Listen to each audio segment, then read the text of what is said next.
Muhammadin sallallahu alaihi wasallam. Allahumma la ilma lana illa ma 'allamtana innaka antal alimul hakim.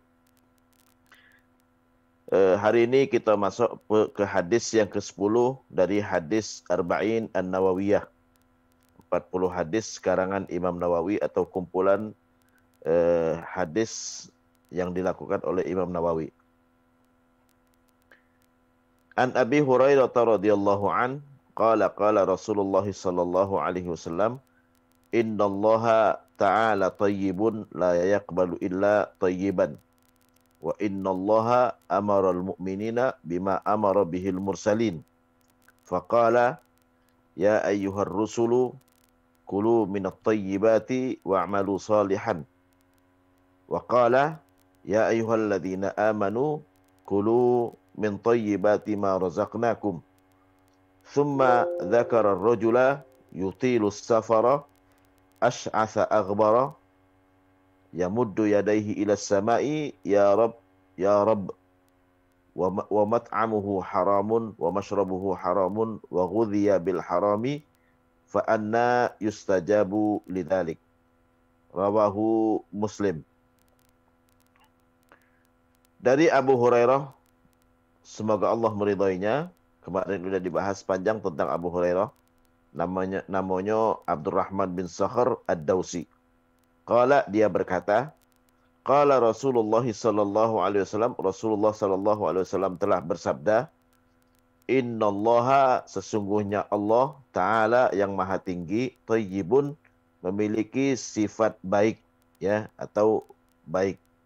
Innallaha Ta'ala thayyibun, sesungguhnya Allah Ta'ala yang maha tinggi memiliki sifat baik.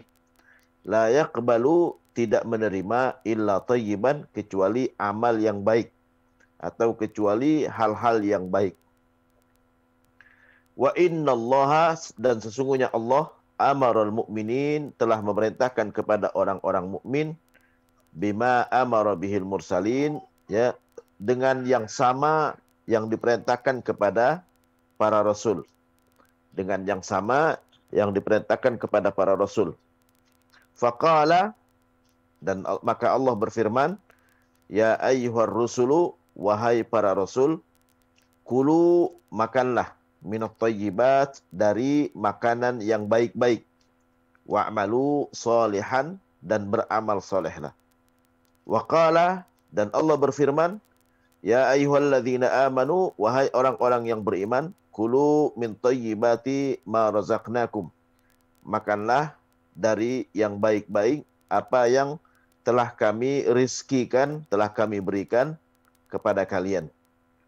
Summa, kemudian, zakara, Nabi menyebutkan atau menceritakan ar-rajula, seorang laki-laki, yutilus safar, dia melakukan perjalanan panjang, ash'atha aghbara, ash'atha, rambutnya berantakan, aghbara, badannya dipenuhi debu, ya, saking panjang perjalanannya.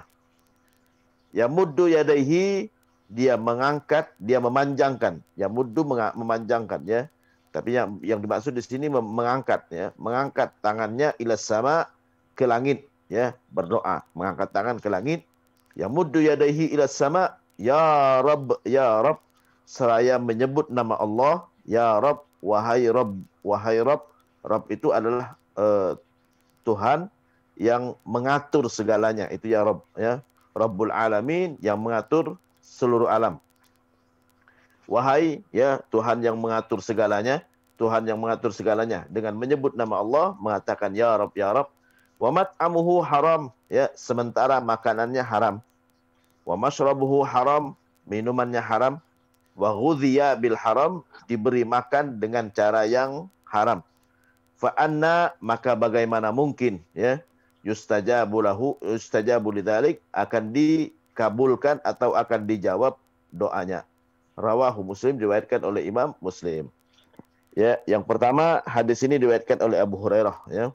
Abu Hurairah, saya udah ceritakan sebelumnya, Abu Hurairah 3 tahun menjelang wafat Rasulullah, ya, baru masuk Islam. Ya, kenapa?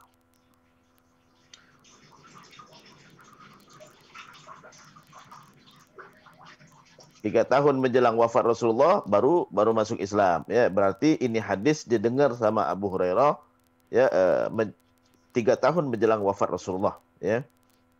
Apa keistimewaan 3 tahun menjelang wafat Rasulullah? Berarti kewajiban salat sudah ada saat itu. Ya. Terkait dengan puasa juga sudah ada, terkait dengan kewajiban zakat juga sudah ada, dan syariat Islam hampir sudah lengkap. Hampir sudah lengkap. Ya. Jadi kalau hadis diriwayatkan sama Abu Hurairah berarti ya syariat Islam hampir sudah lengkap saat itu ya. Karena 3 tahun menjelang wafat Rasulullah. Rasulullah bersabda, hadis ini diriwayatkan oleh Imam Muslim. Ya, Sahih Muslim, ya itu derajatnya di bawah Sahih Bukhari. Di bawah Sahih Bukhari. Ya, apa bedanya Sahih Muslim dengan Sahih Bukhari? Ya, kenapa derajatnya di bawah Sahih Bukhari? Ya, karena Imam Bukhari lebih ketat dalam menilai hadis ya dibandingkan Imam Muslim. Ya, tapi penilaian Imam Muslim juga lebih baik dibandingkan yang lain. Kenapa? Karena Bukhari dan Muslim dua-duanya mensyaratkan hadis yang ada di kitabnya hanya hadis sahih. Makanya disebut dengan Sahih Bukhari, Sahih Muslim. Artinya hadis-hadis sahih ya menurut Bukhari, hadis-hadis sahih menurut Imam Muslim. Jadi Sahih Bukhari, hadis sahih menurut Bukhari, hadis Sahih Muslim, hadis sahih menurut Imam Muslim. Ya, ada kitab hadis sahih yang lain juga. Ya, yang lain juga ada Sahih Ibnu Khuzaimah. Ya, tapi penilaian Ibnu Khuzaimah tidak seketat Bukhari dan Muslim. Ada lagi Sahih ya, Ibnu Hibban. Ya, tapi Ibnu Hibban penilaiannya tidak seketat dari Imam Bukhari dan Muslim. Jadi Sahih Muslim, ini hadis ada di Sahih Muslim, artinya dinilai sahih oleh Muslim, tapi belum dinilai sahih oleh Bukhari. Ya, tapi tidak dinilai sahih menurut Bukhari bukan berarti dia tidak sahih. Ya, atau tidak terlalu sahih juga, belum tentu. Ya, kenapa? Karena penilaian seseorang ulama sesuai dengan hadis itu dia dengar dari siapa. Ya, bisa jadi Imam Muslim mendengarnya dari orang yang dia sangat percaya, sementara Imam Bukhari mendengarnya dari orang yang dia tidak terlalu percaya, sehingga dia tidak masukkan ke dalam kelompok hadis sahih yang ada di kitab Sahih Bukhari. Jadi ini hadis sudah dinilai sahih oleh Imam Muslim. Ya. Qala Rasulullah sallallahu alaihi wasallam, Rasulullah bersabda, ya, innallaha ta'ala thayyibun. Sesungguhnya Allah Ta'ala yang maha tinggi, thayyibun, memiliki sifat baik. Ya. Pelajaran dari hadis ini ya bahwa Allah memiliki sifat baik. Thayyib itu artinya sempurna. Ya. Thayyib itu artinya sempurna. Ya. Bahwa Allah memiliki sifat sempurna. Tidak ada kekurangan sedikit pun. Ya. Nggak ada kekurangan sedikit pun. Ya. Makanya kita tidak boleh sama sekali mengoreksi ya ciptaan Allah Subhanahu wa taala.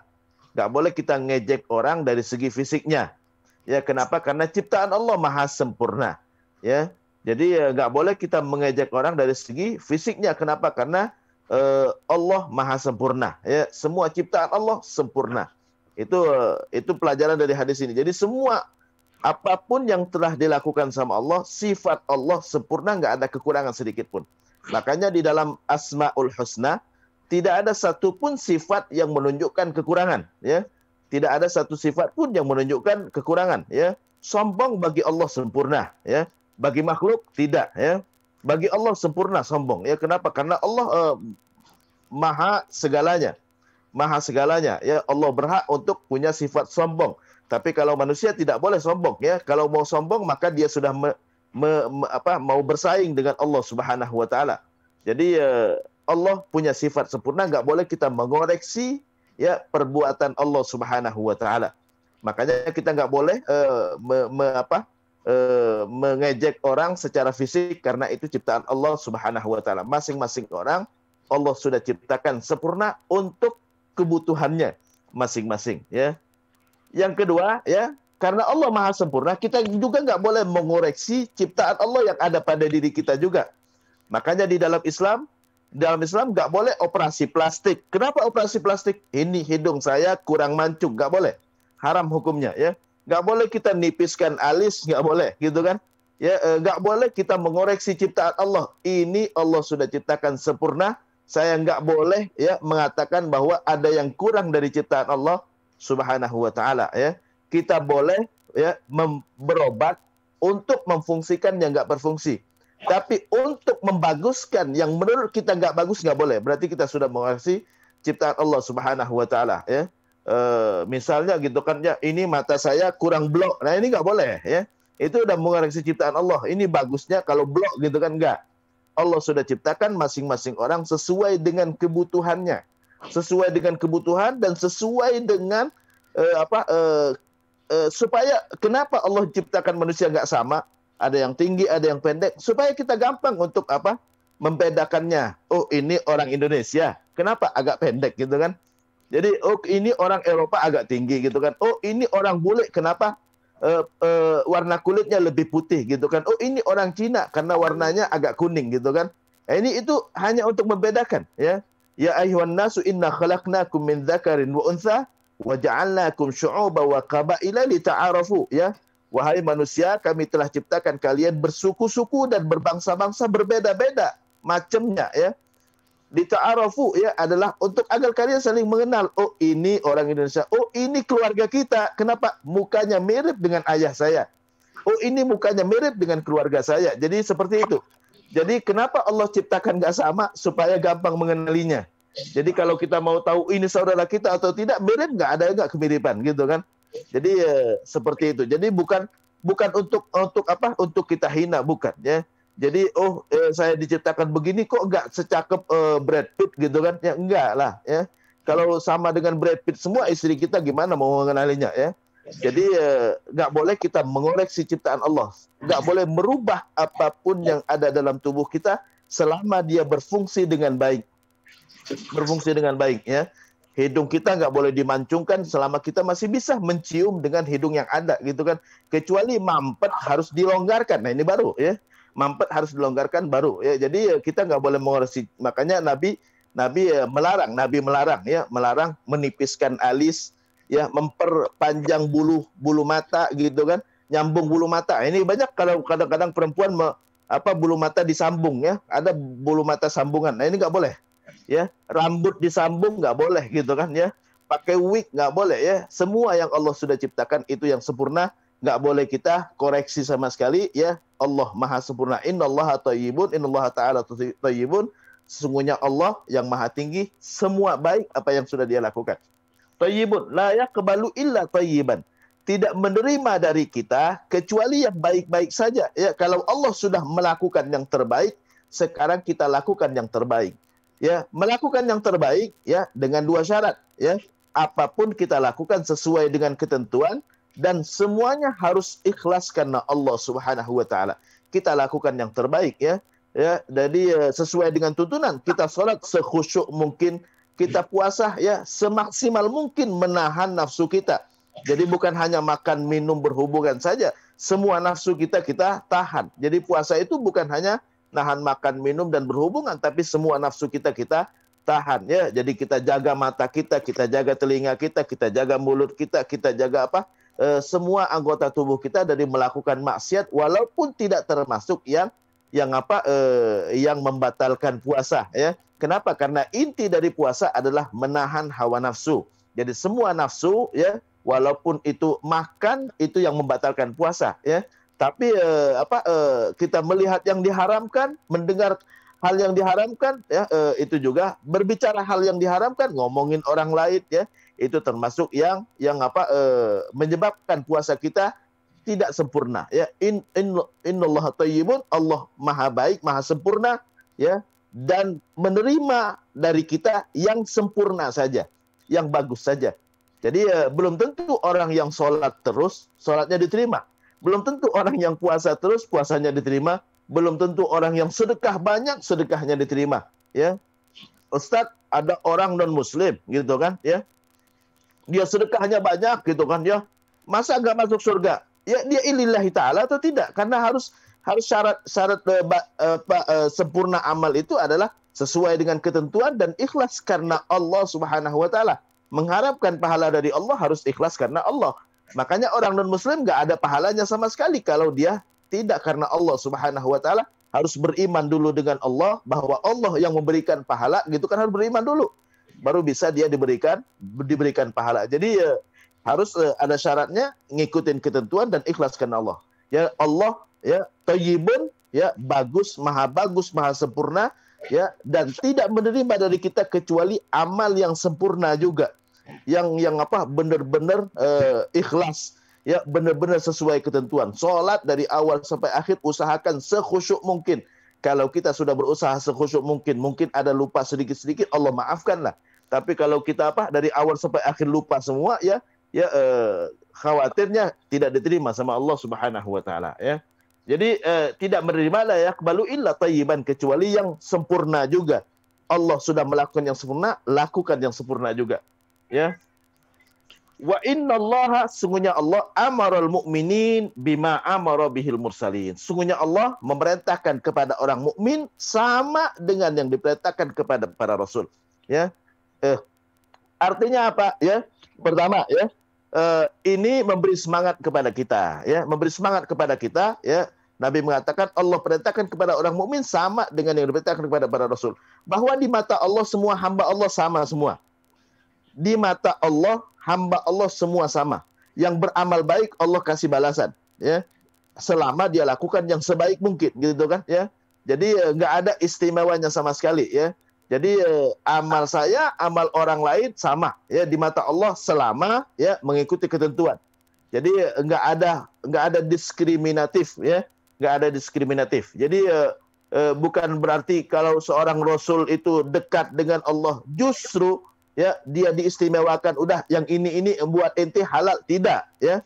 Yang haram buat orang mukmin haram buat rasul. Yang diperintahkan kepada orang mukmin sudah diperintahkan kepada rasul. Bahkan perintah kepada orang yang dekat dengan Allah jauh lebih berat dibandingkan orang yang tidak dekat dengan Allah Subhanahu wa taala. Ya, bagi Nabi perkara sunnah yang kita lakukan bisa jadi wajib ya. Makanya Nabi tahajud itu nggak pernah tinggal, tidak pernah tinggal walaupun dalam kondisi perang sekalipun. Ya, bagi Nabi tahajud wajib buat dia, ya, buat Rasulullah gitu kan, karena saking dekatnya sama Allah. Ya, orang yang dekat sama Allah, yang sunnah dia anggap wajib gitu kan. Boleh nggak yang sunnah dianggap wajib? Boleh, tapi jangan mengatakan kepada yang lain. Tahajud itu wajib, tidak boleh. Ya, tahajud hukumnya sunnah. Tapi bagi yang mau mengatakannya wajib silakan. Bagi saya tahajud wajib. Ini bagus. Ini derajatnya udah naik sampai tingkatan Rasul itu udah namanya. Ya, bagi saya kurban wajib gitu kan. Ini kurban hukumnya apa? Sunnah. Tapi bagi Nabi wajib. Nabi setiap tahun kurban, pasti kurban Nabi. Ya, jadi ya, bagi Rasul itu dia lebih daripada kita. Ya, yang sunnah bagi mereka wajib hukumnya. Jadi di sini Nabi mengatakan innallaha amarul mu'minin bima amara bihil mursalin. Jadi Nabi mau menegaskan sama kita, mau memotivasi kita. Jadi yang Allah perintahkan sama kalian itu bukan berarti kalian aja yang diperintahkan, bukan. Rasul-rasul yang dekat dengan Allah, yang tempatnya sudah dijamin dia dekat dengan Allah, gitu kan, dekat dengan malaikat, dekat dengan tempatnya yang paling tinggi, gitu kan, yang dimuliakan, gitu kan. Itu mereka pun mendapat perintah yang sama dengan kalian, bahkan lebih daripada itu. Nabi salat tahajud sampai tawarramat qadamah, sampai kaki Rasulullah itu bengkak ya. Salat tahajud sampai Aisyah mengatakan kepada Rasulullah, ya Rasulullah, ya, kenapa engkau sampai melakukan yang seperti ini? Ya, bukankah Allah sudah ampuni dosamu? Ya, artinya engkau mendapatkan tempat yang mulia di sisi Allah, dosa insya Allah nggak ada lagi gitu kan ya. Apa kata Rasulullah? Afala uhibbu an akuna abdan syakura. Kalau aku sudah diberikan derajat yang tinggi seperti itu, tidakkah aku ingin jadi orang yang bersyukur? Bersyukur, terima kasih sama Allah karena sudah diberikan derajat yang tinggi. Ya. Manusia apa yang tidak diketahui. Ada yang hidupin sound kayaknya. Jadi Allah sudah berikan derajat yang tinggi kepada Rasulullah, justru aku harusnya bersyukur. Bagaimana cara bersyukur? Justru banyakin ibadah. Ya, tidak dinamakan orang itu bersyukur kalau dia tidak meningkatkan ibadah. Ya. Jadi kalau diberikan nikmat yang banyak, harusnya ibadahnya lebih banyak dari sebelumnya. Kalau dia tidak lebih banyak dari sebelumnya, berarti dia tidak bersyukur kepada Allah Subhanahu wa taala. Jadi Nabi sampai bengkak kakinya. Kenapa? Karena aku sudah diberikan derajat yang tinggi oleh Allah, aku sudah dijamin diampuni dosa, ya justru aku harus bersyukur. Bersyukurnya adalah dengan memperbanyak ibadah ya. Sampai Hudzaifah ibnul Yaman pernah salat di belakang Rasulullah, salat tahajud. Nabi salat tahajud, dia bermakmum dengan Rasulullah. Ya, itu dalil bahwa tahajud boleh berjamaah ya. Sampai Rasulullah baca surah Al-Baqarah, loh kok lama banget bacanya? Nabi bacanya bukan cepat seperti kita, bukan, pelan ya. Jadi pelan Nabi bacanya, dan setiap ayat terkait dengan azab Nabi minta perlindungan dulu, baca-baca doa dulu, ya Allah aku berlindung darimu dari azab yang kau sebutkan dalam ayat ini. Itu lama sekali ya. Sampai-sampai Hudzaifah Ibnul Yaman mengatakan la'allahu yarka' indal mi'ah. Mudah-mudahan di ayat yang ke-100 ya Rasulullah rukuk. Ternyata setelah lewat ayat yang ke-100 lewat lagi ya. Mudah-mudahan di ayat yang ke-200 ternyata lewat lagi. Surah Al-Baqarah sampai 280-an ya. 287 gitu kan ya, 287 ya. Jadi artinya ini lewat Al-Baqarah nyambung Al-Imran, Al-Imran nyambung An-Nisa, 3 surat dalam satu rakaat Nabi baca. Itu yang dikatakan oleh Hudzaifah Ibnul Yaman. Itu Rasulullah ya. Jadi artinya Allah nggak diskriminatif dalam memerintahkan. Kalau Allah perintahkan sama kita, sama orang-orang para rasul, orang-orang yang dekat dengan Allah lebih daripada kita. Innallaha amaral mu'minin bima amara bihil mursalin. Sungguhnya Allah telah memerintahkan kepada orang mukmin sebagaimana Allah telah perintahkan kepada para rasul ya. Bahkan rasul ya lebih daripada kita. Kita halal menerima sedekah, Nabi haram menerima sedekah. Nabi haram menerima sedekah ya. Jadi rasul justru larangannya lebih banyak ya, lebih banyak. Innallaha amaral mu'minin bima amara bihil mursalin. Faqala ya Nabi Allah Subhanahu wa taala berfirman, ya ayyuhar rusul, wahai para rasul, kulu minat thayyibati wa'malu shalihan. Wahai para rasul, ya makanlah yang baik-baik ya, yang baik-baik, wa'malu shalihan, dan beramal salehlah. Perintah kepada rasul untuk makan yang baik-baik. Yang dimaksud dengan yang baik-baik yang halal dan bermanfaat. Ya, yang baik-baik, yang halal dan bermanfaat.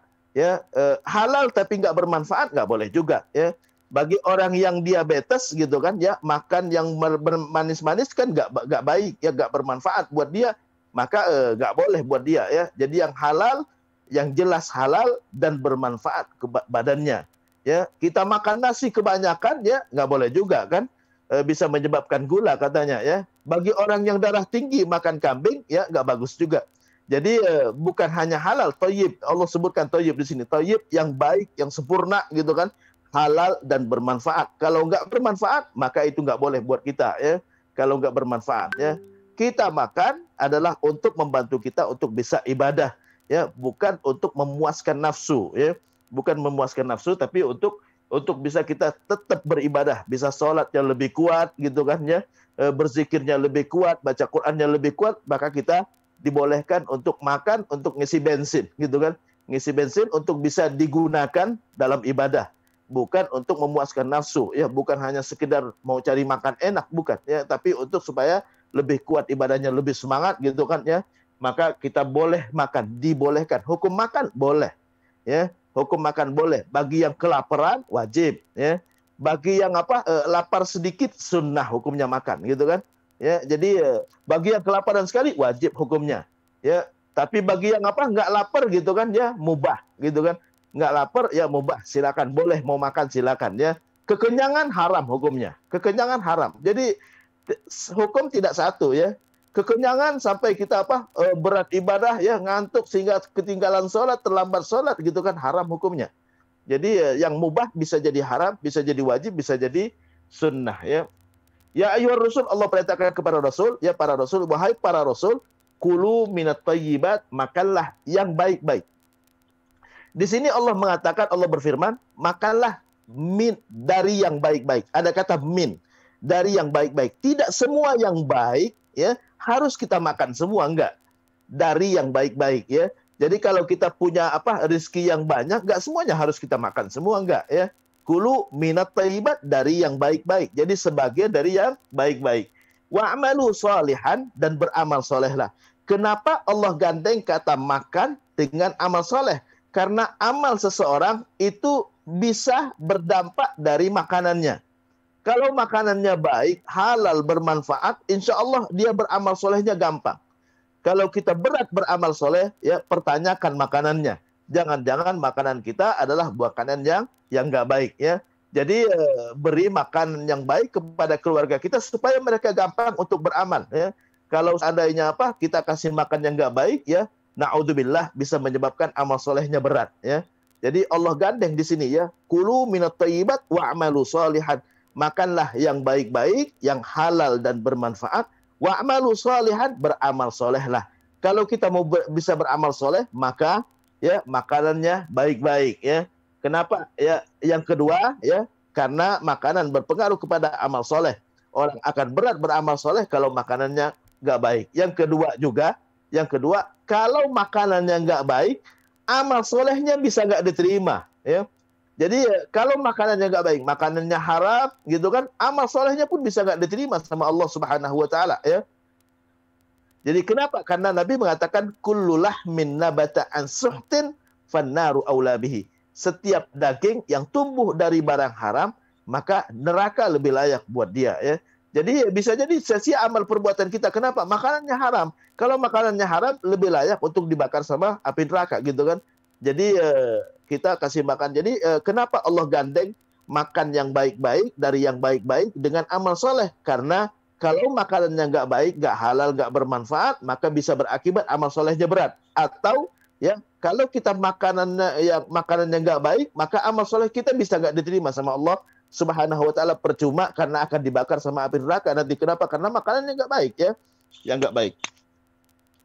Waqala, ini perintah kepada Rasul, perintah kepada orang mukmin sama juga, ya. Ya ayyuhalladzina amanu, wahai orang-orang yang beriman, kulu min thayyibati ma razaqnakum, makanlah yang baik-baik dari yang baik-baik. Ada kata darinya.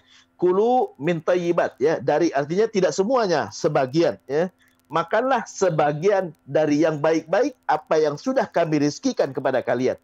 Yang pertama yang perlu kita pelajaran tambahan dari ayat ini adalah apa yang kita dapatkan dari yang halal dan yang yang baik, yang bermanfaat tadi, itu adalah rizki dari Allah Subhanahu Wa Taala. Kalau Allah tidak memberikan, maka kita nggak dapat. Jadi artinya di saat kita makan, ingat sama Allah yang pertama kali, sebut nama Allah Subhanahu Wa Taala dan bersyukur kepada Allah. Ya Allah, alhamdulillah saya sudah diberikan rezeki. Karena kalau Allah nggak mau berikan rezeki, ya walaupun sehebat apapun, sekuat apapun badan kita nggak akan mendapatkan. Itulah orang mukmin dengan orang yang tidak beriman. Orang mukmin kita diperintahkan untuk mencari rezeki, tapi keputusan terakhir dapat rezeki atau tidak itu adalah dari Allah Subhanahu Wa Taala. Rezeki adalah yang masuk ke mulut kita atau yang kita nikmati. Yang nggak kita nikmati itu bukan rezeki kita. Yang kita nggak nikmati bukan rezeki kita, ya. Jadi yang rezeki kita adalah yang kita nikmati, ya. Jadi yang kita nggak nikmati, ya, kalau kita nggak dapat maka itu bukan rezeki kita, ya. Jadi rezeki yang kita nikmati, yang nggak kita nikmati, yang kita wariskan bukan rezeki kita, bukan, ya, bukan rezeki kita. Yang sempat kita nikmati itulah rezeki kita, ya. Kulu min thayyibati, makanlah dari sebagian yang baik-baik apa yang sudah kami rizkikan kepada kalian, ya. Jadi kita diperintahkan sama dengan orang-orang, sama dengan para rasul, yaitu diperintahkan untuk makan yang baik-baik. Tsumma dzakara rajul, lalu Nabi menceritakan, ya, Nabi kalau menyampaikan sesuatu, ya, lebih banyak Nabi menyebutkan contoh supaya gampang untuk dipahamin, ya. Lebih banyak Nabi menyebutkan contoh. Itulah ciri khas dari ceramah-ceramahnya Rasulullah atau hadis-hadisnya Nabi. Nabi banyak menyebutkan contoh karena dengan contoh orang gampang memahami. Tsumma dzakara rajul. Lalu Nabi menceritakan, ya, ada seseorang, kata Rasulullah. Ini seseorang ini, ya, kita harus yakinnya memang ada, ya, memang ada, dan itu terjadinya banyak, ya, banyak sekali, ya. Tsumma dzakara rajul yutilus safar. Dia melakukan perjalanan panjang, perjalanan jauh, ya. Kenapa? Karena orang dalam perjalanan jauh, ya, dia menderita. Orang yang sedang menderita, doanya lebih mustajab. Siapapun yang sedang menderita, doanya mustajab, ya. Kekurangan makanan, ya, kekurangan kekurangan pakaian, ya, semua penderitaan, ya, semua penderitaan. Habis dari nyari nafkah gitu kan, penat, ya, sakit, ya, semua penderitaan. Kita kalau dalam keadaan menderita dengan syarat sabar, ya, kita terima dengan ridho, ya, maka itu menyebabkan doa kita mustajab, ya. Jadi Rasulullah menceritakan ada seorang melakukan perjalanan jauh, ya. Kalau di Arab dulu orang melakukan perjalanan jauh benar-benar menderita. Kenapa? Karena lewat padang pasir.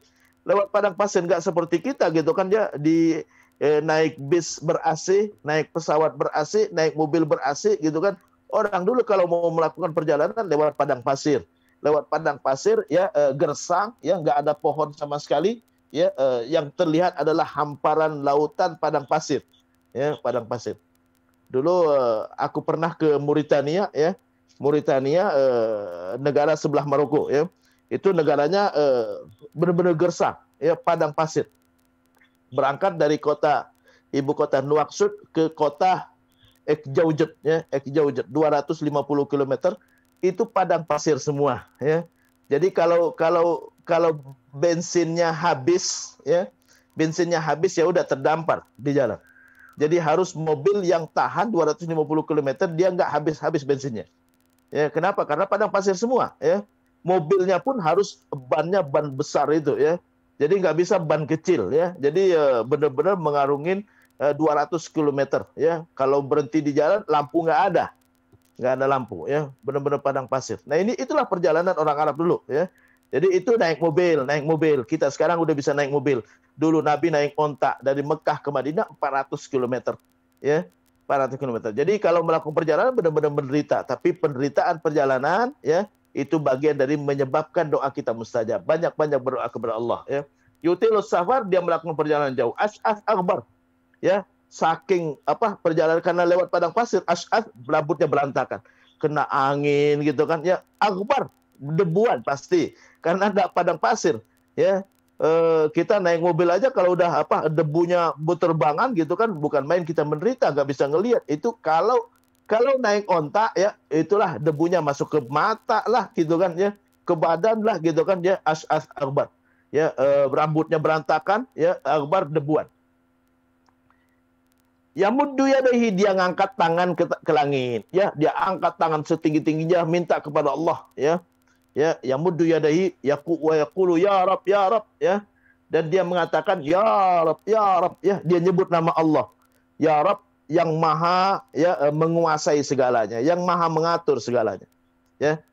Kenapa Nabi contohkan seperti ini? Orang yang seperti ini dalam penderitaan perjalanannya jauh, ya, berantakan rambutnya, debuan gitu kan, ya, menderita, benar-benar menderita gitu kan. Dia angkat tangan, orang angkat tangan, Allah malu kalau dia kembalikan tangannya tanpa isi, ya.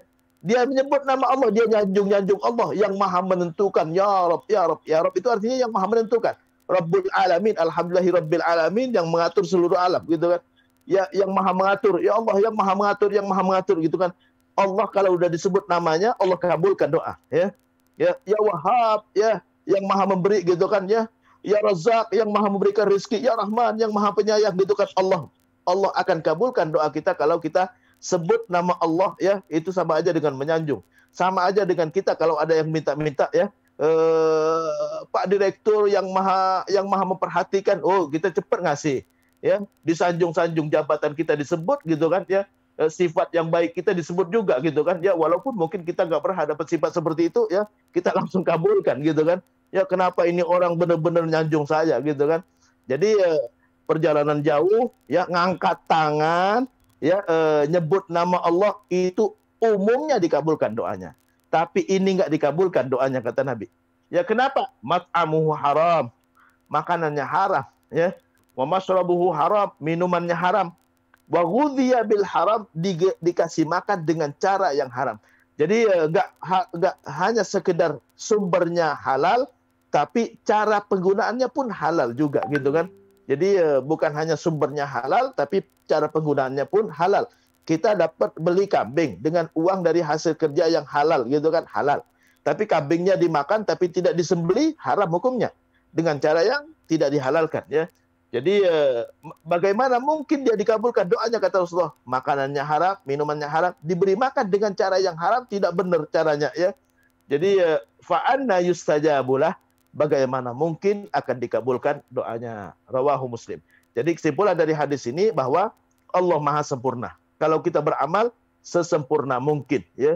Kalau kita makan sehalal mungkin, ya, sehalal mungkin. Yang halal itu dilihat dari beberapa sisi. Pertama, dari sisi sumbernya halal, ya, sumbernya halal, ya, pekerjaan yang halal maka halal juga hasilnya, ya, pekerjaannya halal maka halal juga hasilnya, ya, pekerjaannya haram, haram juga hasilnya. Hasil kerja pelacur haram hukumnya karena melacur haram hukumnya, ya. hasil kerja apa? Tukang dukun ya haram juga. Kenapa? Karena meramal itu haram hukumnya ya, maka hasilnya pun haram. Jadi hasil kerja dari yang haram maka haram ya, hasil kerja dari yang halal maka halal. Jadi sumbernya harus halal. Yang kedua, cara penggunaannya pun harus halal, nggak boleh berlebihan ya. Penggunaan berlebihan haram juga ya. Kulu wasrabu wala tusrifu ya, makanlah, minumlah dan jangan berlebihan. Berlebihan haram juga hukumnya ya. Gitu kan, kita bisa makan dengan makanan yang sederhana yang harganya 50.000. Kita nyari yang 500.000. Berlebihan namanya. Ya, kita sia-siakan. Bisa kita bagi-bagi gitu kan. 50.000 kita makan, 450.000 kita sedekahkan, lebih baik daripada kita makan yang 500.000 gitu kan. Jadi bukan enggak boleh kita menggunakan sesuatu ya nikmat Allah untuk bermegah-megah, enggak boleh. Yang boleh adalah kita menggunakan secukupnya ya. Selebihnya kalau kita masih punya lebih ya sedekahkan gitu kan. Jadi nggak boleh berlebihan ya. Kita bangun rumah berlebihan nggak boleh juga ya. Jadi Nabi pernah suatu hari dalam hadis yang diriwayatkan oleh Ibnu Majah ya, Nabi melihat seorang sahabat membangun rumah, ada kubahnya. Kubah ya, megah sekali kalau ada kubah ya. Ada kubah gitu kan ya, ada kubahnya ya. Bana alaihi kubbatan ya. Dia bangun kubah ya. Kata Nabi, liman hadza? Ini rumah siapa ini ya? Li fulan ya Rasulullah ya. Ini punya si fulan ya. Punya si fulan. Kata Rasulullah, tidak ada orang yang bangun rumahnya berlebihan seperti ini ya, melainkan ya di hari kiamat akan menjadi azab buat dia ya. Beberapa minggu, beberapa pekan setelah itu ya, Nabi lewat rumah itu. Ternyata kubahnya sudah nggak ada lagi. Loh, kata Nabi, kenapa kubahnya hilang? Ya Rasulullah, ya dia sudah diberitahu apa yang Rasulullah ucapkan, ya langsung dia robohkan kubahnya. Dia robohkan kubahnya ya. Jadi artinya boleh kita menggunakan nikmat Allah, itu adalah titipan Allah, kita gunakan secukupnya ya, sesuai dengan kebutuhan ya, bukan buat bermegah-megahan ya. Selama itu memang cukup buat kita ya udah cukup ya. Jadi nggak boleh kita punya bisa makan 500.000 gitu kan, tapi ada makanan 50.000 yang memang cukup ya, sehat gitu kan. Ya kita makan yang 50.000 ya, lebihnya sedekahkan aja ya. Sedekahkan atau gunakan untuk yang lain yang sesuai dengan kebutuhan ya. Kita gunakan kulu wasrabu, makan minumlah, wala tusrifu, jangan berlebihan. Enggak boleh kita menggunakan berlebihan apalagi untuk bermegah-megahan ya. Jadi itu kesimpulannya bahwa Allah Maha sempurna ya, tidak menerima dari kita kecuali yang sempurna ya. Semua amal perbuatan kita lakukan semaksimal mungkin, sesempurna mungkin, seikhlas mungkin dan sesuai aturannya ya, maka itu Allah akan terima ya. Makanan kita makan yang halal ya, bukan hanya halal yang diperintahkan, tapi halal dan bermanfaat. Kalau halal tapi nggak bermanfaat ya, justru mudarat ya, maka itu bisa jadi haram ya. Makan hukum asalnya boleh, tapi bisa jadi haram, bisa jadi wajib, bisa jadi sunnah juga ya. Jadi hukum asalnya boleh makan halal, minum air boleh, tapi berlebihan sampai kita muntah-muntah haram hukumnya gitu kan. Jadi itu terkait dengan isi hadis ini. Mudah-mudahan bermanfaat. Kalau ada yang bertanya silakan. Wassalamualaikum warahmatullahi wabarakatuh. Waalaikumsalam warahmatullahi wabarakatuh. Nah, yang nak bertanya silakan.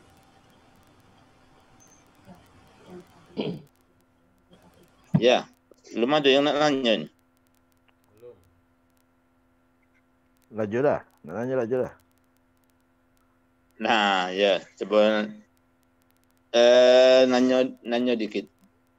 Nanya dan juga mengajak mungkin. Tadi dalam perjalanan itu lebih banyak kita meningkatkan kualitas ibadah sebenarnya kan. Nah, orang yang perjalanan capek tadi kan doa mungkin dikabulkan oleh Allah. Betul. Contoh tadi kan. Nah, berarti kita perjalanan itu sebaiknya kita justru lebih menyempurnakan ibadah yang harus kita lakukan. Nah, berarti kalau kita dalam perjalanan terkaitan dengan sholat jamak dan qashar, alangkah baiknya kita lakukan secara sempurna. Mungkin secara sempurna, zuhur kita lakukan zuhur, asar kita lakukan asar.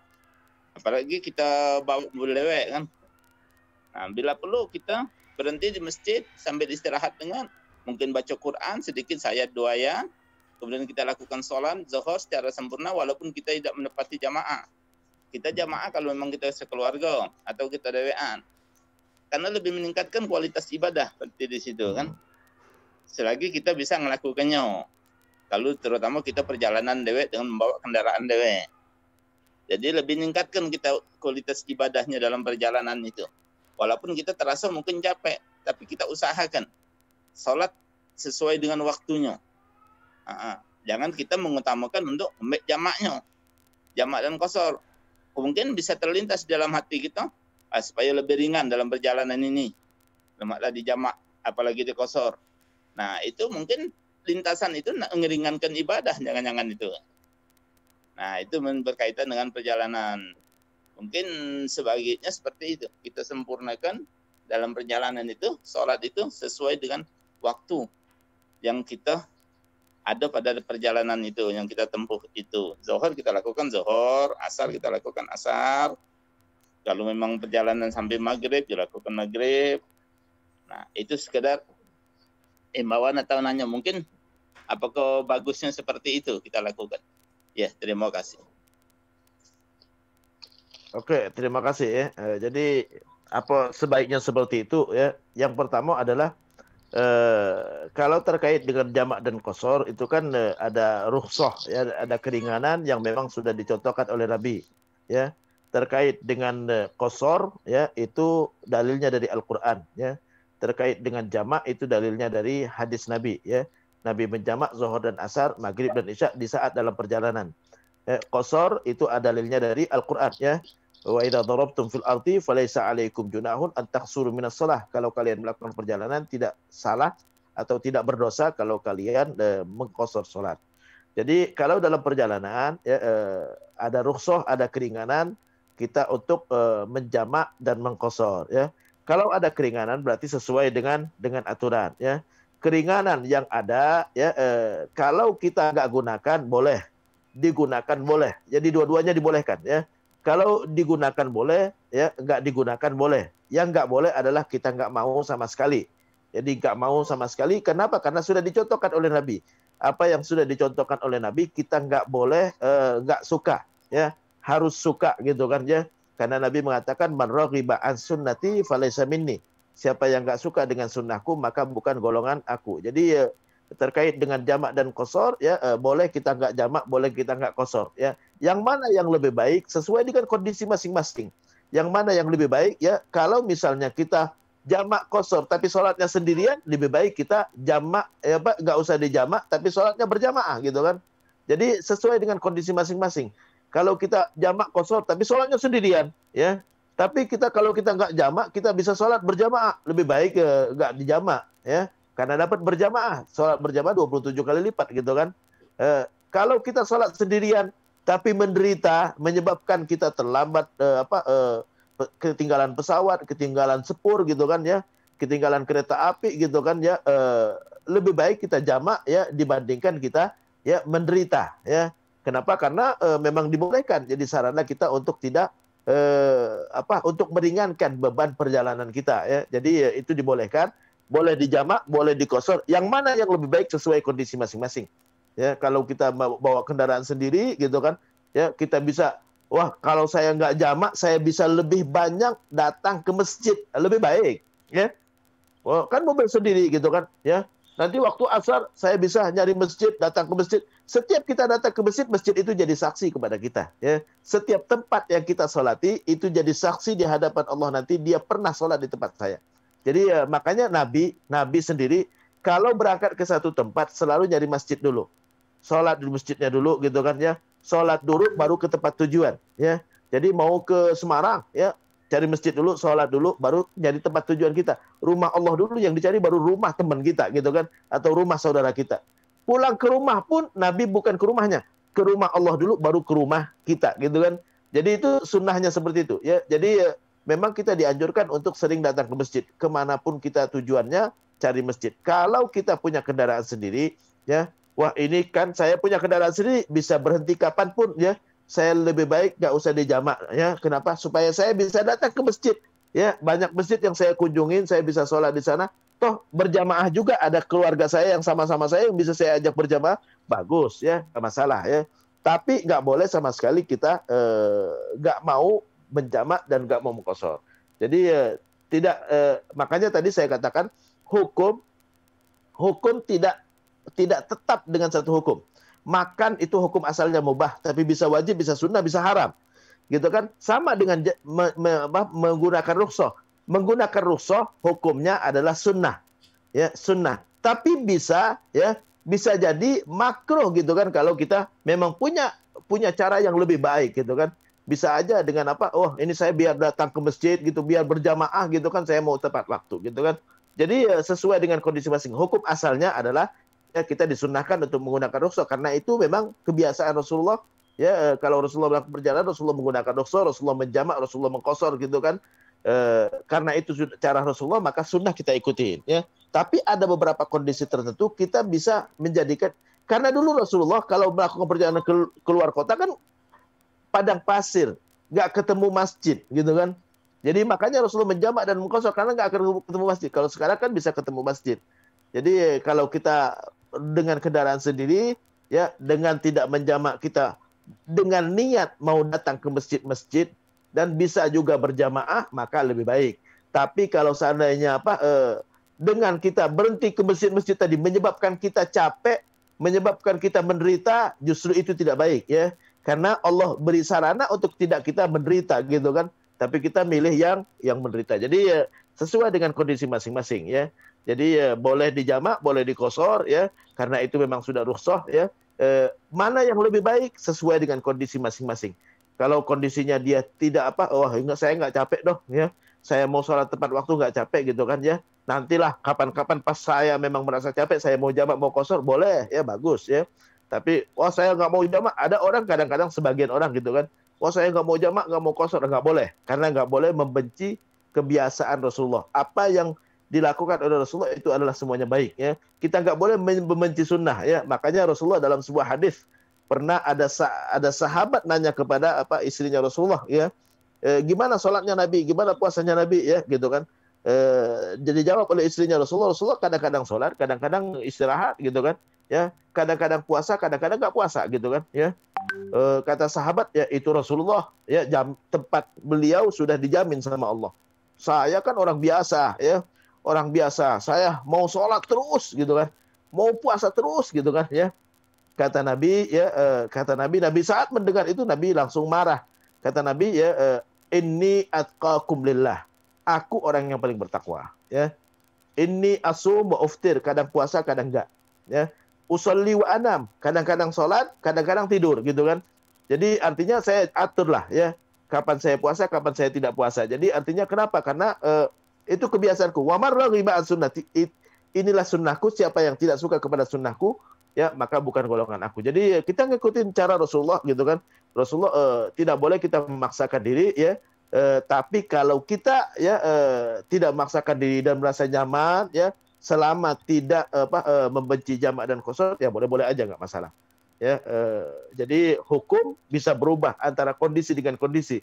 Makanya dalam ilmu fikih ada kaidah al-ahkam tataghayyar bitaghayyuril azman wal amakin wal ahwal. Hukum bisa berubah dengan perubahan tempat, waktu dan kondisi ya. Kondisi seorang ya bisa menjadikan hukum bisa berubah untuk khusus dibuat dia gitu kan. Wah, bagi saya nyaman, saya kok sholat tepat waktu ya. Nantilah saya jamak qashar nanti di saat kondisi saya memang nggak bisa saya sholat tepat waktu. Boleh aja, nggak masalah ya. Yo, ada pertanyaan ini Sob. Ya, silakan. Ya, tadi diuraikan bahwa apa yang sudah diciptakan Allah Subhanahu wa taala itu sudah sempurna dan kita tidak boleh merubah ciptaannya. Misalnya dicontohkan tadi perempuan yang menipiskan alis ya. Laki-laki yang misalnya yang pakai wig, perempuan juga ada yang pakai wig. Nah, tapi kalau untuk mengembalikan fungsinya boleh. Ya, sakit giginya dicabut, pasang gigi palsu itu boleh ya. Nah, pertanyaannya kalau misalnya ini, ini kan zaman ini banyak yang pakai gigi apa pakai behel itu kan untuk dirapik lagi. Ah. Manalah itu hukumnya? Apa termasuk yang dilarang atau karena untuk merapikan, gimana hukumnya itu? Oke, terima kasih ya. Jadi ini pertanyaan yang terkait dengan banyak orang melakukannya ya. Jadi apa hukumnya meratakan gigi dengan behel ya? Kalau kita meratakan gigi karena gigi kita nggak berfungsi dengan baik, ya maka boleh ya, nggak berfungsi. Contohnya misalnya ini gigi saya tonggos gitu kan ya. Kalau saya biarkan saya susah nyebut beberapa huruf ya. Jadi nyebut sin jadi se kayak sa gitu kan ya. Atau nyebut sa jadi kayak sin, atau nyebut fa-nya susah gitu kan. Atau nyebut ba-nya susah gitu kan, saya susah membaca beberapa huruf. Berarti boleh kita itu kan, kita luruskan supaya kita bisa memfungsikannya. Sama dengan orang punya bibir sumbing ya. Ya mau dioperasi, boleh nggak? Ya boleh-boleh aja, asalkan memang itu tidak berfungsi dengan baik.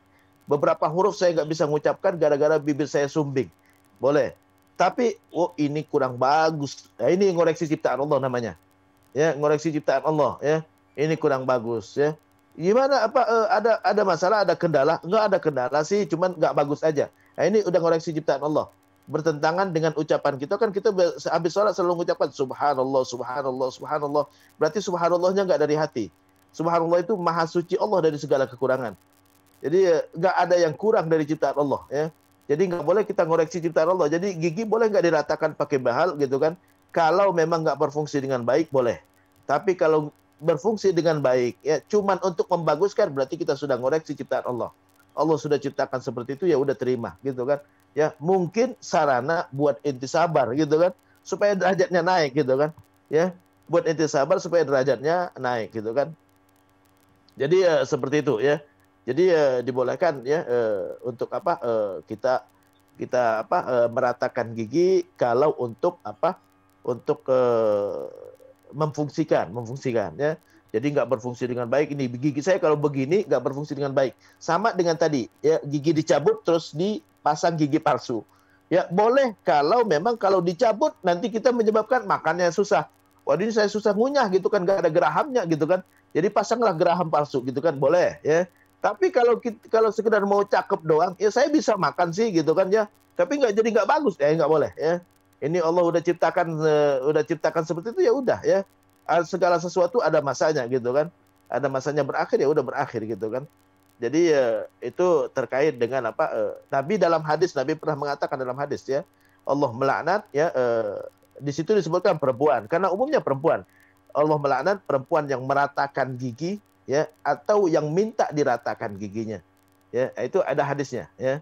Diriwayatkan oleh jamaah ya. Jamaah itu artinya mayoritas ahli hadis meriwayatkan hadis itu. Jadi kenapa? Karena dari awal niatnya salah udah ya. Dia ngoreksi ciptaan Allah ya. Di saat kita mengatakan subhanallah, subhanallah, kita disunnahkan habis salat itu baca subhanallah, alhamdulillah, Allahu akbar ya. Itu ada maknanya subhanallah ya, kita nggak boleh ngoreksi ciptaan Allah. Maha suci Allah dari segala kekurangan, semuanya sempurna gitu kan. Alhamdulillah ya, segala puji bagi Allah. Tidak ada keistimewaan, tidak ada kelebihan kecuali itu adalah datangnya dari Allah Subhanahu wa taala. Nikmat yang saya dapatkan adalah dari Allah, bukan karena saya hebat gitu kan. Allahu Akbar, tidak ada di dunia ini yang boleh dibesarkan, boleh diagungkan, boleh dikultuskan kecuali Allah. Jadi itu kita suruh diulang-ulang setiap hari gitu kan. Jadi itu akidah kita. Jadi makanya pahalanya besar. Pahalanya besar. Orang yang mengucapkan subhanallah, alhamdulillah, Allahu Akbar ya. Satu kali saja ya, kata Nabi ya, seberat langit dan bumi pahalanya. Ya, apalagi 33 kali ya. 33 kali, 99 kali ya. Satu kali saja itu seberat langit dan bumi pahalanya. Kenapa? Karena akidah tadi ya, subhanallah.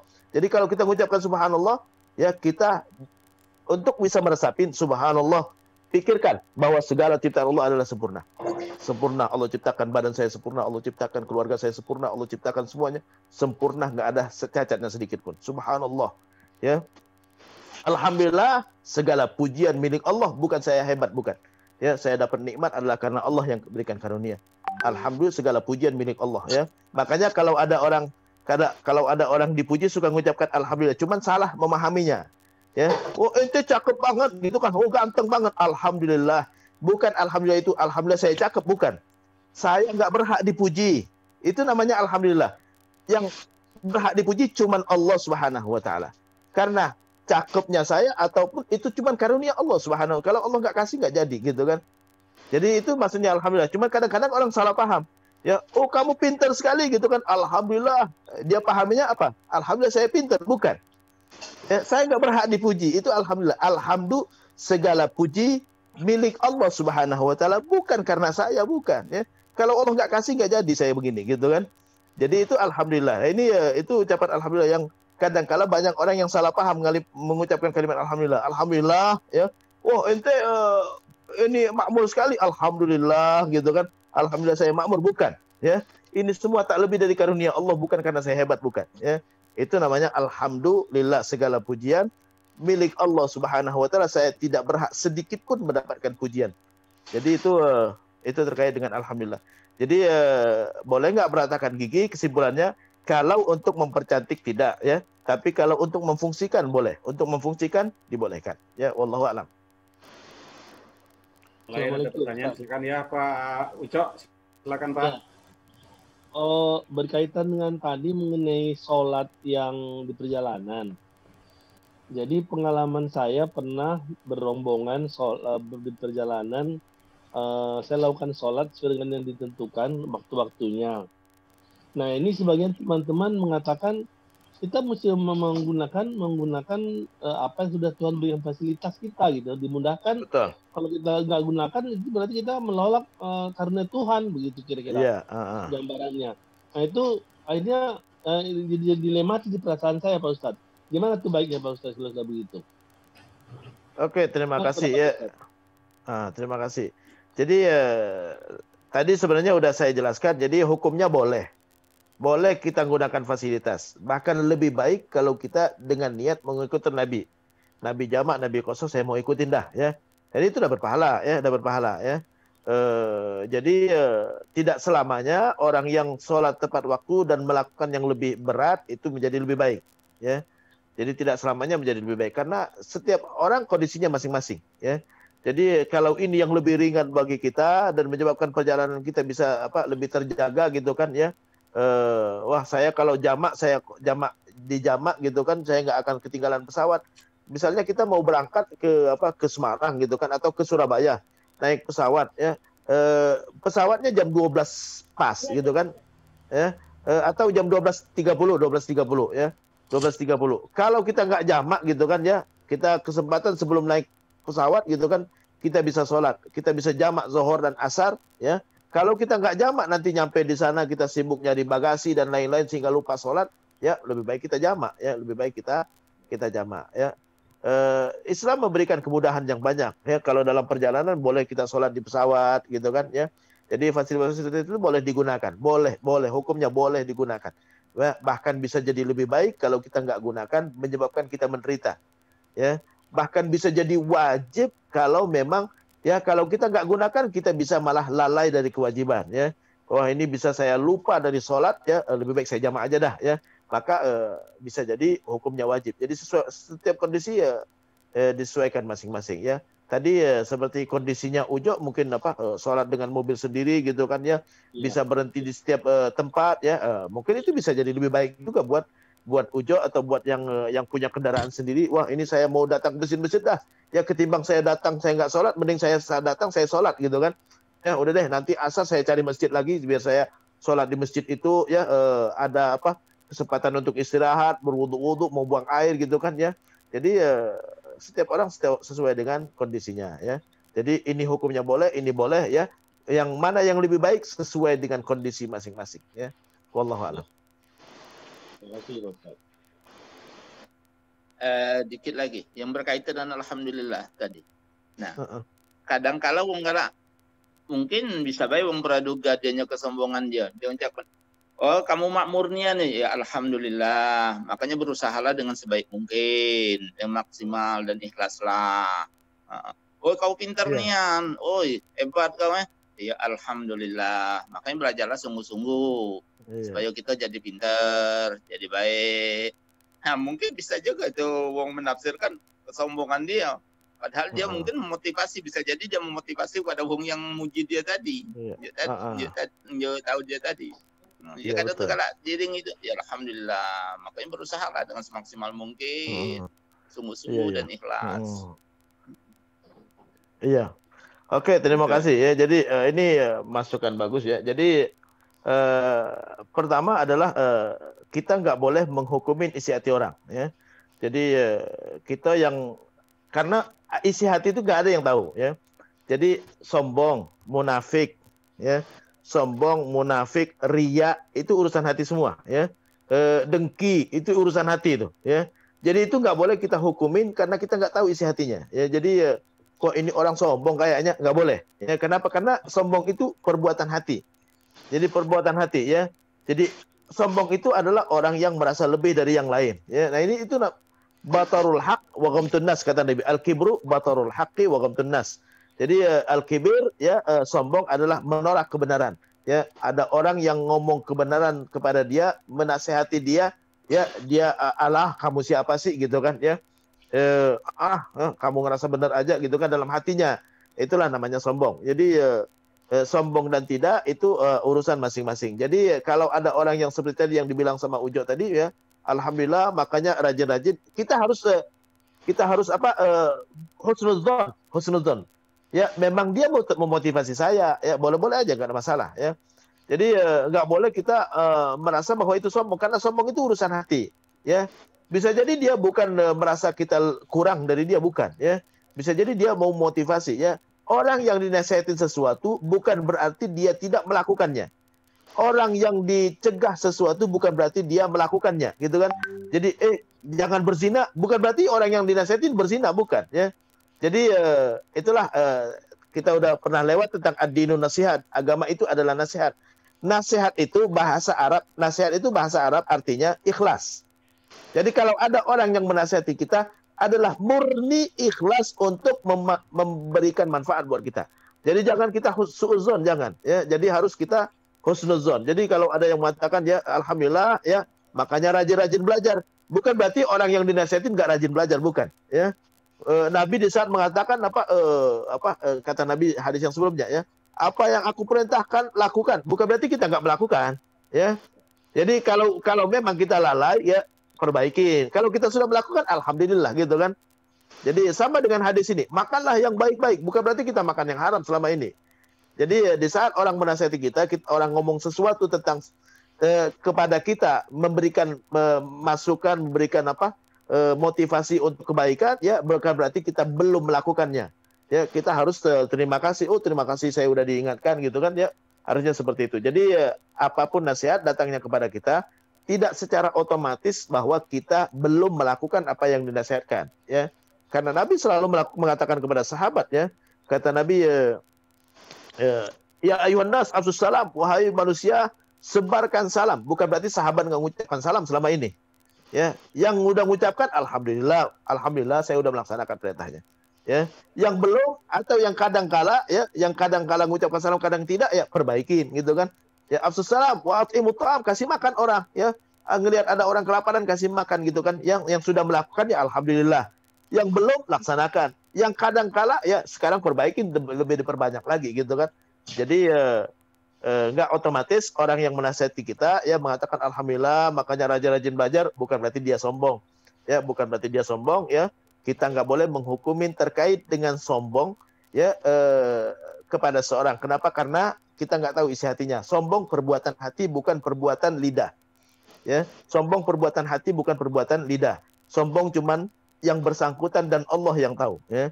Jadi nggak boleh kita katakan sombong. Jadi ngelihat orang nasihatin dulu, wah ini orang sombong banget, nggak bisa ya. Orang menasihatin ya itu berarti orang yang ikhlas mau menjadikan kita orang baik ya. Oh rajin-rajin belajar, rajin-rajin kerja gitu kan, makanya yang ulet gitu kerjanya gitu kan ya. Itu berarti orangnya ikhlas kepengen kita jadi orang yang berhasil ya. Jadi itu nasihat. Ad-dinun nasihat, agama itu nasihat. Nasihat bahasa Arab, nasihat itu artinya ikhlas ya.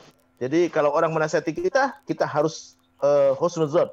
Dia ikhlas kepengen saya lebih baik gitu kan. Jadi belum tentu apa yang dia nasihati kita belum melakukannya. Bisa jadi kita sudah melakukannya, alhamdulillah ya. Kalau belum ya ayo lakukan. Kalau kadang-kala bolong-bolong gitu kan ya perbaikin gitu kan. Wallahu a'lam ya.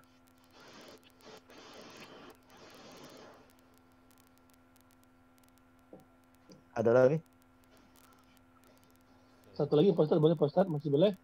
Ya, silakan. Ini mungkin di luar dari topik kita, Pak Ustadz, boleh ya? Hmm. Di luar topik yang kita bicarakan. Gini, saya selama ini jarang mendengar tentang ibunda Nabi Muhammad gitu ya. Karena kan selama ini orang selalu mengatakan bahwa ibu itu kan selalu dianggap ibu yang di atas daripada nomor 2 setelah Tuhan lah gitu ya. Tapi dalam beberapa hikayat jarang saya dengar tentang ibu Nabi Muhammad diungkapkan, diceritakan begitu Pak Ustadz. Kenapa ya Pak Ustadz ya? Gimana kita menurut Pak Ustadz? Ibu Nabi Muhammad kan udah wafat di waktu Rasulullah masih kecil. Jadi Rasulullah Nabi nggak pernah melihat ayahnya. Ayahnya meninggal sebelum Rasulullah lahir. Jadi pas ibunya hamil ya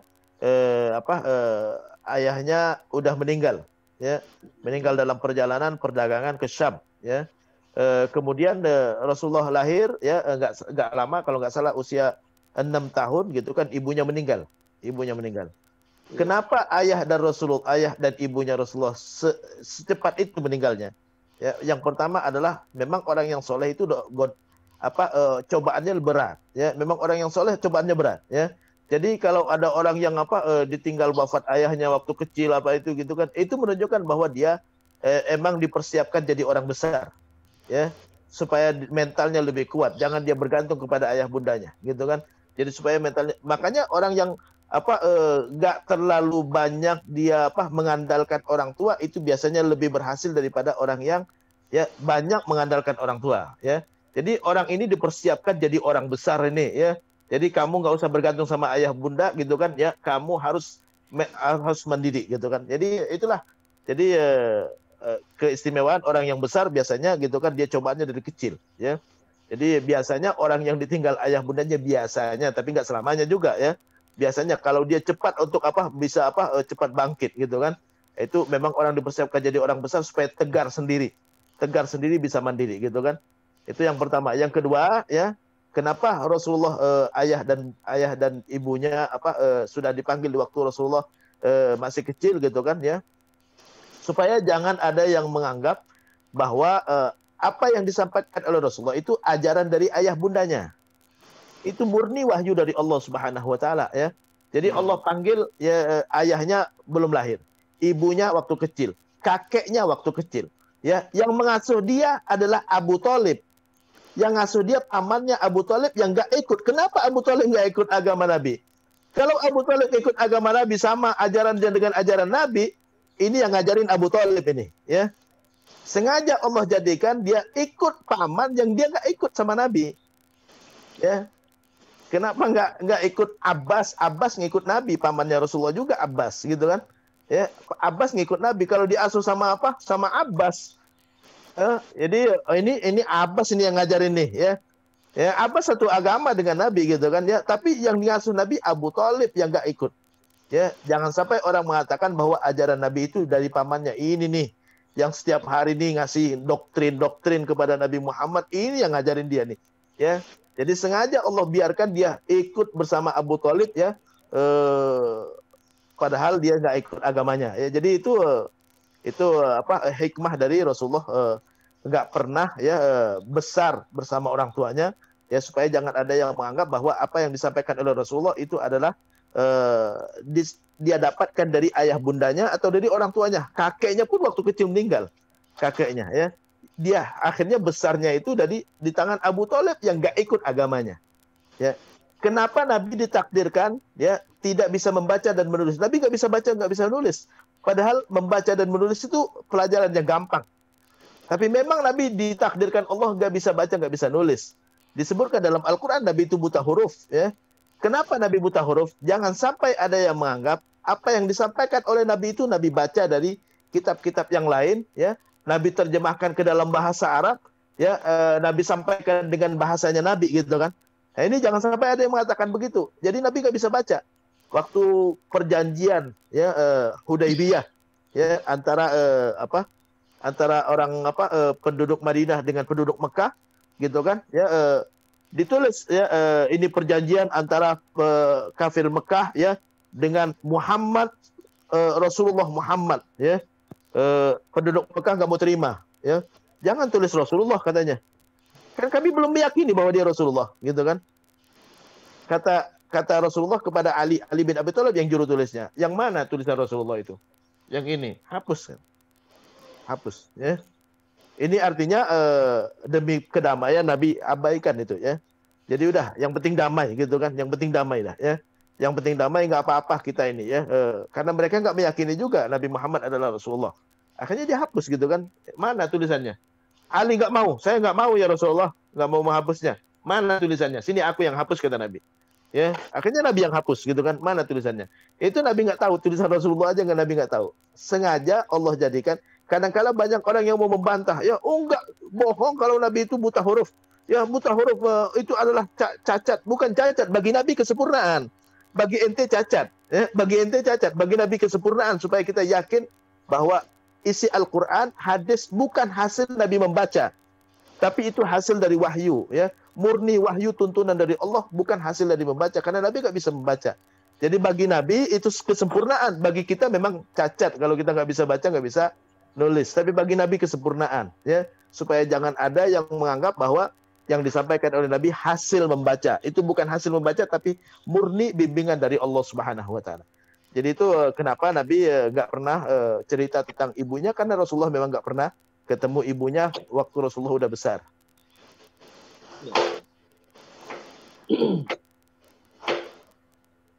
Satu lagi boleh Pak Ustadz? Satu lagi nih. Ya, silakan. Tadi berkaitan dengan rezeki tadi ya, Pak Ustadz. Ini kan ada fenomena terakhir-terakhir ini kan bahwa banyak penceramah menasihati lah ya, dalam ceramahnya itu mengatakan bahwa tentang bekerja di bank. Jadi bank konvensional gitu ya, dianggap itu macam-macam jawabannya, ada yang haram dan segala macam gitu. Nah kemudian pada kejadian begitu, salah satu teman saya mengeluh bahwa anaknya tiba sudah jadi bank mandiri, tiba berhenti, nggak ngomong-ngomong berhenti gitu. Malah sekarang nggak ada kerjaannya gitu. Nah ini gimana? Ya fenomena seperti ini gimana menurut pendapat Pak Ustadz ya Pak Ustadz? Oke, terima kasih ya.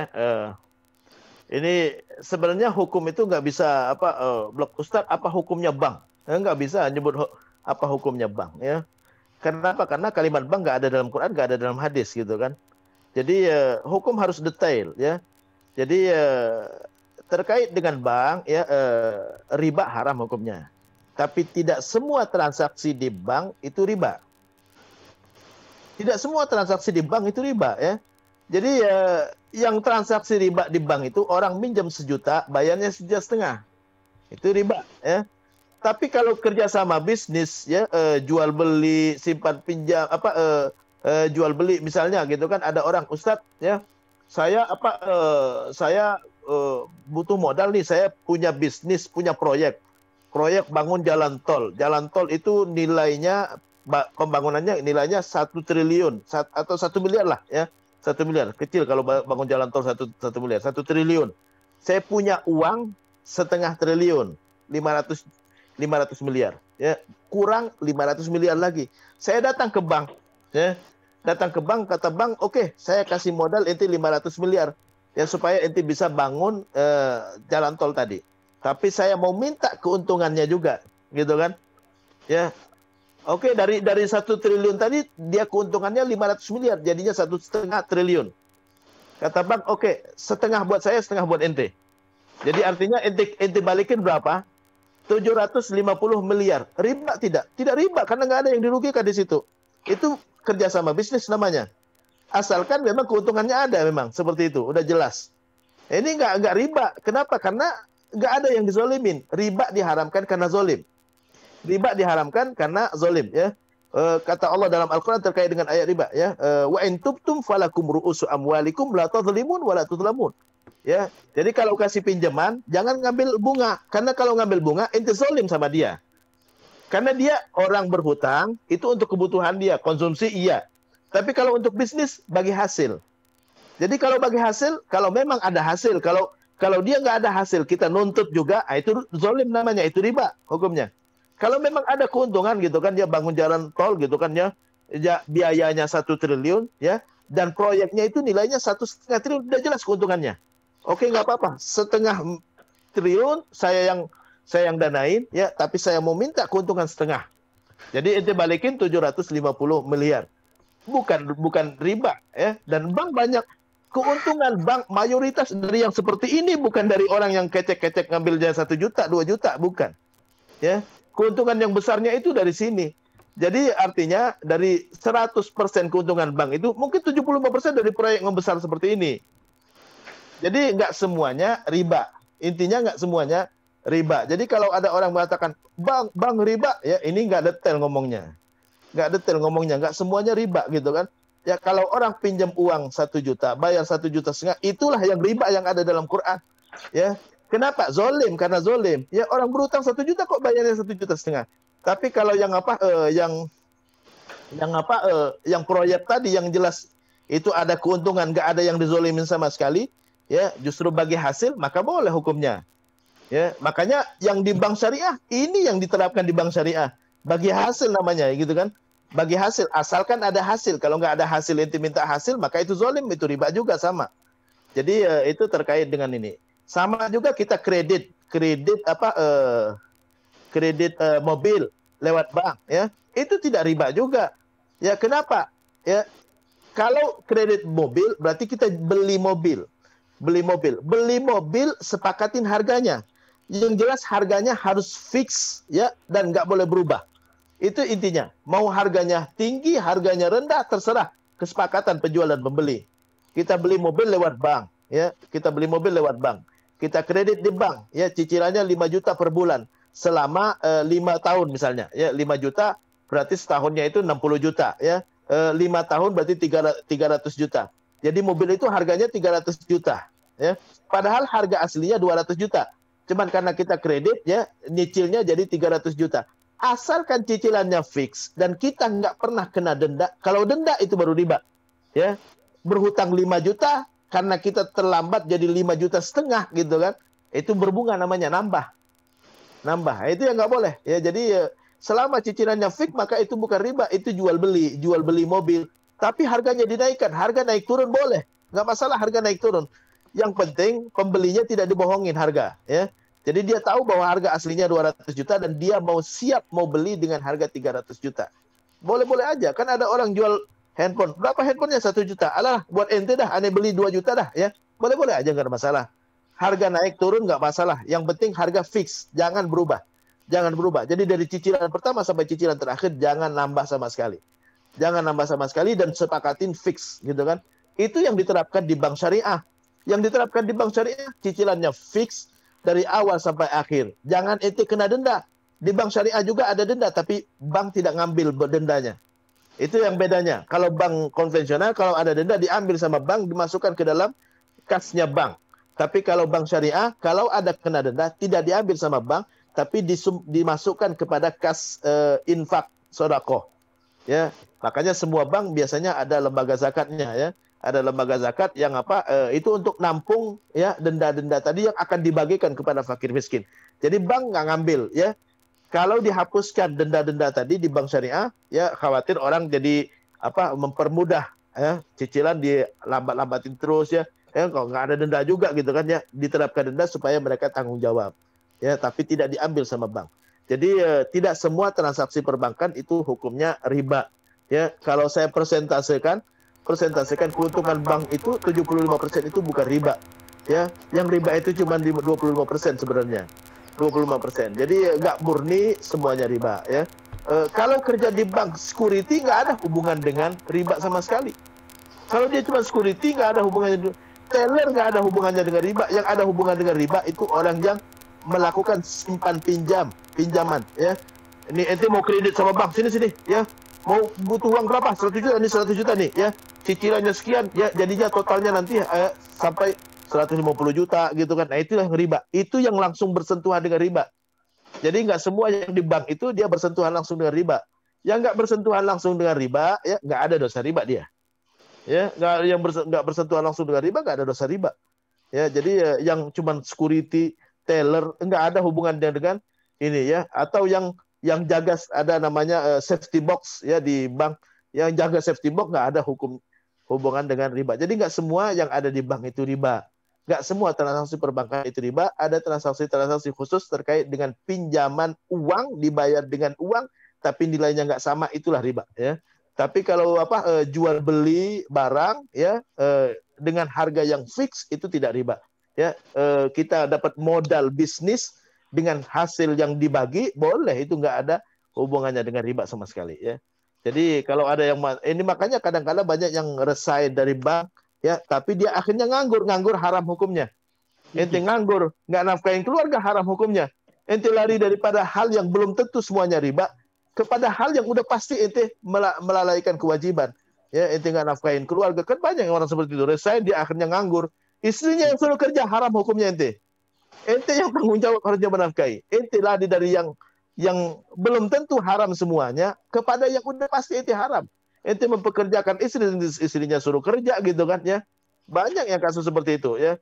Jadi istrinya yang pontang-panting kerja gitu kan, dia di rumah aja ya. Kenapa ente di rumah aja? Ya, ane resign dari bank ya. Ente lari dari bank, belum tentu semuanya riba ya. Tadi udah saya persentasikan 75% keuntungan bank itu adalah dari proyek-proyek, bukan dari orang minjem-minjem yang kerucut-kerucut itu, bukan. Ya. Jadi ya itu, bukan berarti saya nganjurkan di bank. Kalau mau bersih sama sekali ya jual parfum aja. Ya, jual parfum, bentang tikar gitu, itulah yang murni insyaallah ya. Jadi itu nggak pakai bank sama sekali gitu kan. Jadi kalau mau murni sama sekali ya seperti tadi ya. Jadi tetap aja ada semua aktivitas kita ya, kita berusaha untuk menghindar yang haram ya, tapi kalau ada yang haramnya ya kita sumbangkan ya. Kita sumbangkan ya. Tapi usaha untuk menghindarin wajib ya. Menghindarin wajib ya. Tapi jangan sampai kita lari dari yang belum tentu haram 100% kepada yang haram 100%. Nganggur, ente pekerjakan istri ya itu haram hukumnya. Tanggung jawab ente yang menafkahi, bukan istri yang kerja gitu kan. Oke, demikian. Wallahu a'lam.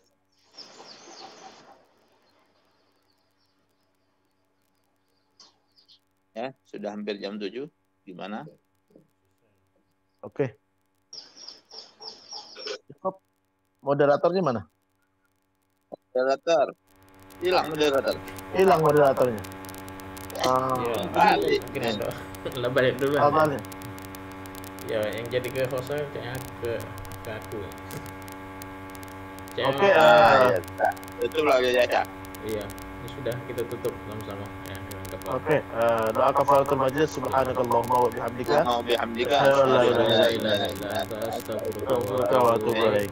Wassalamualaikum warahmatullahi wabarakatuh. Waalaikumsalam warahmatullahi wabarakatuh. Ini host nih jaringan internet